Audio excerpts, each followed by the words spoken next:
حضور صلی اللہ علیہ وسلم نے نا فجر کی نماز پڑھائی، فجر کی، اور حضور فجر کی نماز پڑھا کے فرمانے لگے بھئی کسی بندے نے روزہ رکھا ہوا ہے؟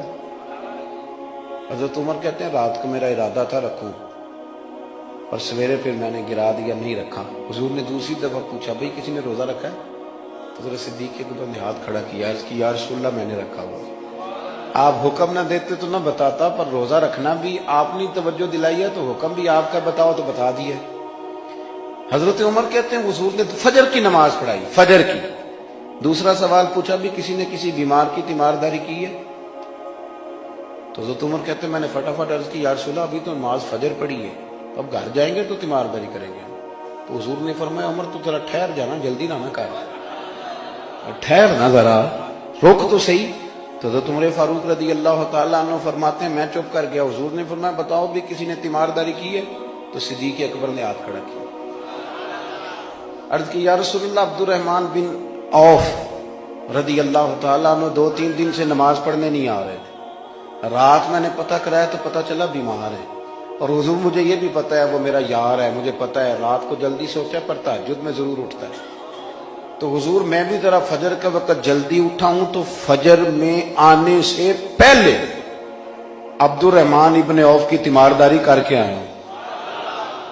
حضرت عمر کہتے ہیں میں نہ ہلکا ہلکا ڈھیلا پڑ گیا۔ حضور نے تیسرا سوال پوچھا، فرمایا کسی نے کسی مسکین کو کھانا کھلایا؟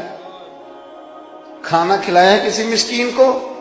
حضرت سیدنا عمر فاروق کہتے ہیں میں نے پھر عرض کی، میں نے کہا یا رسول اللہ ابھی تو فجر پڑی ہے، گھر جائیں گے کوئی چیز لیں گے تو کھانا کھلائیں گے۔ تو حضور پھر مسکرائے، فرمایا عمر تو ذرا ٹھہر نہیں جاتا، ذرا ٹھہر نہ، ذرا نظارہ تو کرنا، گویا یہ شان صدیق اکبر کا جلسہ ہو رہا ہے، ذرا ٹھہرنا۔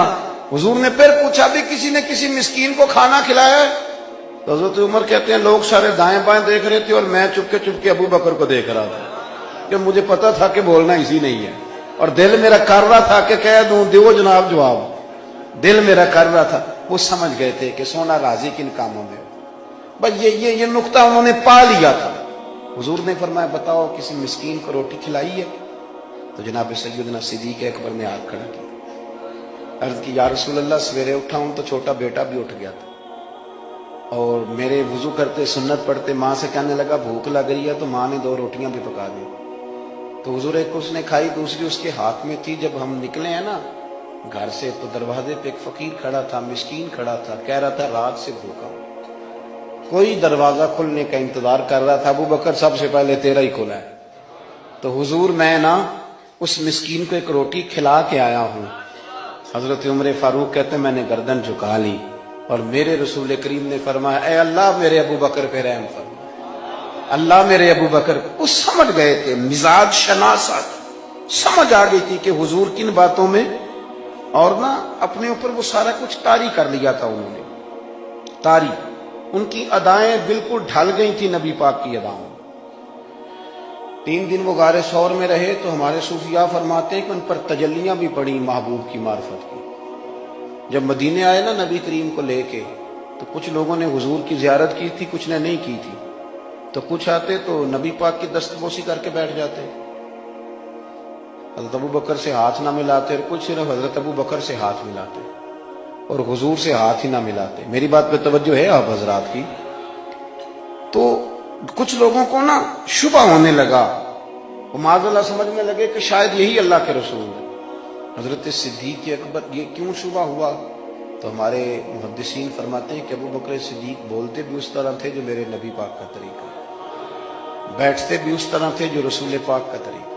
کہتے ہیں انہوں نے امامہ باندھا ہوا تھا تو جو امامے کا پیچ حضور کا ڈھیلا رہ گیا تھا ان کا بھی ڈھیلا رہ گیا، اس طرح اپنے آپ کو مزاج میں ڈھالا تھا، تو من شدی من تو شدم، میں اس طرح ڈھالا تھا مزاج میں، اس طرح کے کوئی فرق ہی نہیں نظر آتا تھا۔ وہ کہتے ہیں جب حضرت ابو بکر صدیق نے دیکھا نا کہ لوگوں کو تو شک ہو رہا ہے، کوئی میرے ساتھ ہاتھ ملا کے بیٹھ جاتے، تو حضرت صدیق اکبر نے کہا کوئی ایسا کام کرنا چاہیے کہ پتہ چلے آقا کون ہے غلام کون ہے۔ اٹھے، کندھوں پہ چادر تھی، وہ اتار کے نا تو حضور پہ سایہ کر دیا، لوگوں کو پتہ چل گیا کہ سایہ کرنے والا کوئی غلام ہے، اور جس پر سایہ کیا جا رہا ہے وہ آقا ہے۔ کیا خوبصورت نقطہ لکھا ہے مفسرین نے، شارحین فرماتے ہیں تھوڑی دیر کے لیے، تھوڑی دیر کے لیے، تھوڑی دیر کے لیے حضرت ابوبکر صدیق نے حضور کے سر انور پر اپنی چادر کا سایہ کیا تھا۔